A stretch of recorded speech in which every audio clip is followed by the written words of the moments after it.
नमस्कार बंधुरा पेटुक बांगाली रान्नाघरे आपनादेरके स्वागत जानाई। डाल भर्ता बा डाल माखा हयतो आपनारा अनेकबारই एर आगे बाड़ीते तैरी करेছেন, तबे आजके आमी जेई पद्धतिते आपनादेर करे देखाচ্ছি आपनारा यदि এই पद्धतिते बाड़ीते करेন आशा करছি एर स्वाद किन्तु भीषणই सुंदर होबे। डाल चिंगड़ी भर्तार जोन्नो आमादेर जेई उपकरणगुलो लागছে चलुन देखे नी। एखाने आमी 1 কাপ मुसुरिर डाल निये निয়েছি। डालटा भालो करे धुए 15 থেকে 20 मिनिटेर जोन्नो भिजिए राखबो। एखाने आमी एकटा माझारि साइजेर पेঁয়াজ निয়েছি। पेঁয়াজটা एकटू फाइनली चप करे नेब। आमार এই পরিবারে যদি কেউ নতুন বন্ধু হয়ে থাকেন তাহলে সাবস্ক্রাইব করে পাশে থাকা বেল আইকনটি অবশ্যই প্রেস করে দেবেন যাতে সকলের আগে নোটিফিকেশনগুলো আপনার কাছে পৌঁছে যায়।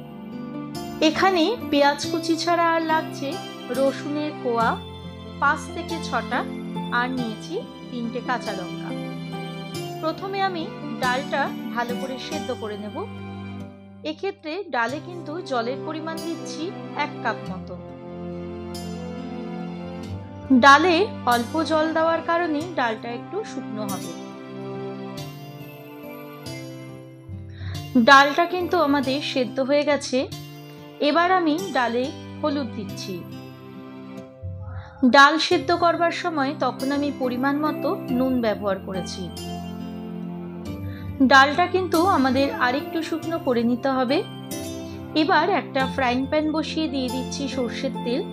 तेल गरम हो आसছে দিয়ে দিলাম রসুন। রসুনটা দিয়ে কয়েক সেকেন্ড ভেজে নেওয়ার পর দিয়ে দেব পেঁয়াজ কুচি ও কাঁচা লঙ্কা।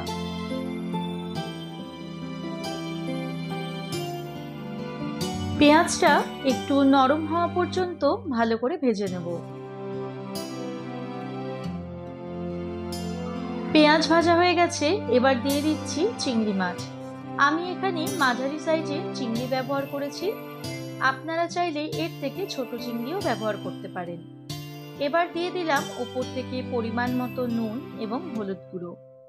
এই সময় একটা জিনিস কিন্তু মাথায় রাখতে হবে, ডালে আমরা আগে নুন ব্যবহার করেছি, তাই নুনটা আপনারা বুঝে ব্যবহার করবেন।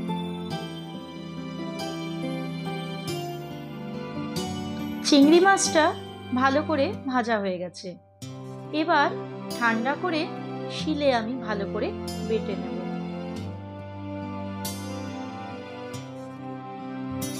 আমি এখানে চিংড়িটা বাটার জন্য শিল ব্যবহার করছি।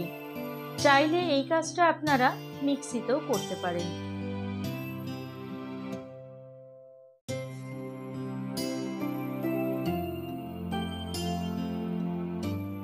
আমি কিন্তু এখানে একদমই ফাইন ভাবে বাটিনি, যাতে চিংড়ি মাছটা একটু হলেও মুখে পড়ে সেইভাবে আমি বেটে নিয়েছি।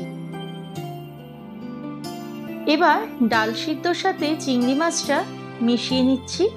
দিয়ে দিচ্ছি ওপর থেকে সর্ষের তেল আর 1 মুঠো তাজা ধনেপাতা কুচি।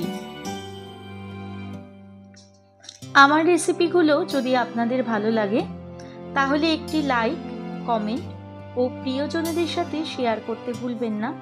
আপনার একটি লাইক আমাকে অনেকটা ইন্সপায়ার করে আপনাদের কাছে নিত্য নতুন রেসিপিগুলো তুলে ধরার জন্য। আজকের এই রেসিপিটি বাড়িতে একবার হলেও গরম ভাতের সাথে ট্রাই করে দেখবেন। কথা দিচ্ছি এর স্বাদ কিন্তু কখনোই ভুলতে পারবেন না। তাহলে বন্ধুরা আজকের ভিডিও এই পর্যন্তই। দেখা হবে অন্য কোনো এক নতুন রেসিপির সাথে। ভালো থাকবেন, সুস্থ থাকবেন।